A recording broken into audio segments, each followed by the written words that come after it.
On this edition of Falmouth in Focus, punching back at Parkinson's disease. A nationwide nonprofit gives one of our local heroes a shot at fighting the onset of symptoms, and his workout buddies discover the strength of standing together. It's on Falmouth in Focus, and it starts right now. Hello and welcome to Falmouth in Focus. I'm Michael Kasparian. And I'm Eileen Preston. It's almost May, and that means our local Chamber of Commerce is about to present its annual Citizen of the Year Award. That's right. And this year the award is going to Kathy Woolrath of Friends of Knobsco Light. But back in 2022, it went to a person we're about to focus on, a gentleman and my friend, Jay Zavala.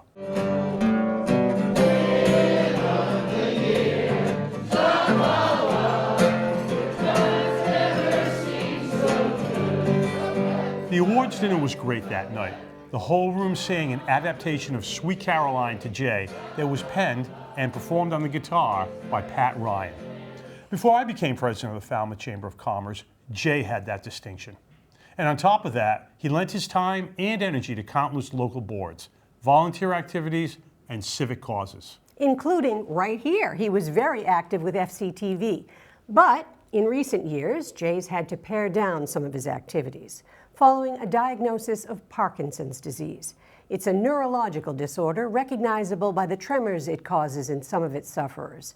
And it can impair a whole range of the body's functions. Still, Jay Zavala isn't passively waiting for symptoms to get worse. He's punching back in the gym, where experts have developed a program specially tailored to Parkinson's patients. 1, 2, 1, 2, 1, 2. Rough Steady Boxing is a nonprofit organization headquartered in Indianapolis, Indiana. Its founder was an early onset Parkinson's victim, and it's now grown to over 800 chapters around the world, where they employ exercise as a means of slowing down Parkinson's disease and allows those of us that are afflicted with Parkinson's to live our lives to the fullest. High-intensity workouts have been shown to be very effective in combating Parkinson's, so boxing is definitely high intensity, as well as we work on balance and cardiovascular and big movements, but big movements full in is what's been shown to help Parkinson's a lot. Functional movements that you need every day are huge, and I see that here, and that's, a lot of the progressions we make. They're now getting down on the ground, they're laying down flat, they can come to, stretches that normal, individuals may have a hard time doing with Parkinson's, like half kneeling or laying on your belly is a huge one. When I left the chamber, it was because I turned 70, and I had intended to retire long before that. Mm-hmm. I was working in around the yard, digging holes, doing nuisance stuff, pretending to be a gardener. And Susan noticed that I was puckering my lips. I'm a nurse. And so the minute, I knew that it was not a normal thing. And all along we've moved fast. We got the diagnosis of Parkinson's a year later, and we were right into speech therapy within a couple weeks. I went on a quest almost immediately, learning more about Parkinson's and its symptoms. And you get the diagnosis, and then you got to make do. You got to find ways to be happy and to proceed. It changes your life, in some ways. I think for the better. I think for the better too, because I think you want to do stuff that you haven't done before, you didn't have the courage to do before, because you're like, okay, now when am I going to not be able to do this anymore? You got it. Keep going. I've installed a heavy bag in my basement. I've got a speed bag, I've got a TRX. I'm trying to be a survivor. They're special, special people to me, and I love when I see them grow. I love when I see them want to fight more, because they know they're fighting for their lives, and they work so hard. It's a compassionate conversation that we have with one another, because we share the same aspects of the disease, but in different quantities or at different times. So as we commiserate with one another, we open up and it becomes like family. I love the relationships. There's purpose in this program. There's more depth than, many people see. When you walk out of here, you just leave with this positive energy and knowing you come together and as a community, and I'm really proud to be part of it. We punch and we run. We punch and we run. And when we're all done. And when we're all done. We go home all tired and sweaty. We go home all tired and sweaty. On 3. 1, 2, 3, rock steady! Woohoo! Thank you. Thank you. That is really encouraging. I'm so proud of Jay. I think he's really showing us all how to do it, how to fight it the right way. Yeah, absolutely. I mean, Jay is an innovator. Previous to my becoming president, when he first became president of the Chamber of Commerce, he really was very innovative in taking the model to a community-focused one, in which not only businesses and tourism were the focus of the Chamber, but the entire community. Of course, we've built on that over the last 10 years, and as a result of his efforts in the beginning, the Chamber of Commerce is what it is today. Yeah, it was a creative way to change the Chamber of Commerce, make it bigger in a way. Well, not only just bigger, but I think more involved in the entire community so that everyone really is affected by the work that the Chamber does. And that's really best reflected, I think, by the people that make up the board of directors of the Chamber, which isn't just business and tourism, although that's always going to be an important part of the Chamber and a part of the economy here, but really the nonprofits, Falmouth Police, Falmouth Public Schools, healthcare, science. And, Jay saw that years ago and kind of created a great trend. It was excellent. Yeah, by focusing on Jay, we're trying to inspire others to tap into their own courage when facing a situation like this. In the specific case of Parkinson's, which is affecting more and more people on the Cape and in the U.S. actually, we want you to know families affected by this disease are not alone. There are resources. To dive a bit deeper into the help available, I spoke to Bill Patjane. He's our regional Northeast Director for the American Parkinson's Disease Association, the man who handles Cape Cod. The one thing that has been shown through research to change the trajectory of the progression of Parkinson's disease is aerobic exercise. So the clip that you just witnessed from Jay boxing, that is a very important thing to do as it relates to treating PD.